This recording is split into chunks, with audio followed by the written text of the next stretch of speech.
નમસ્કાર, આપ જોઈ રહ્યા છો જનસાક્ષી ન્યૂઝ। નજર કરીએ આજના મુખ્ય સમાચારો પર।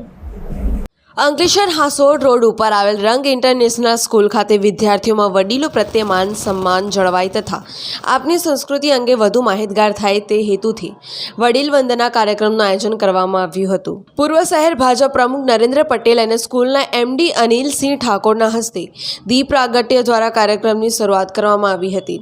સ્કૂલના શિક્ષકો અને આચાર્ય દ્વારા બાળકોને જીવન દરમિયાન મૂંઝવતા પ્રશ્નોનું સમાધાન માટે આપણા વડીલો, માતા પિતા, દાદા દાદી, નાના નાની સાથે વાત કરવા માત્રથી જ મળી રહે છે। બાળકોમાં નિષ્ઠા, સંપર્ણ, સદાચાર, વડીલો અને ગુરુજનો પ્રત્યે અપાર સ્નેહ જેવા સદગુણો જાગૃત થાય તે હેતુથી શાળામાં દરરોજ એક શ્રી ગીતાજીના શ્લોકનું વિસ્તારથી અર્થ સાથે શિક્ષકો અને આચાર્ય દ્વારા સમજાવવામાં આવે છે। કાર્યક્રમમાં વડીલો તથા વિદ્યાર્થીઓ સાથે રમત રમાડવામાં આવી। પ્રશંસનીય બાબત એ છે કે તમામ દાદા દાદી, નાના નાનીએ શાળાની પ્રણાલી તથા સંસ્કૃતિની જાળવણી બદલ આભાર વ્યક્ત કર્યો હતો। પિન્ટુ મોદી, જનસાક્ષી ન્યૂઝ, અંકલેશ્વર।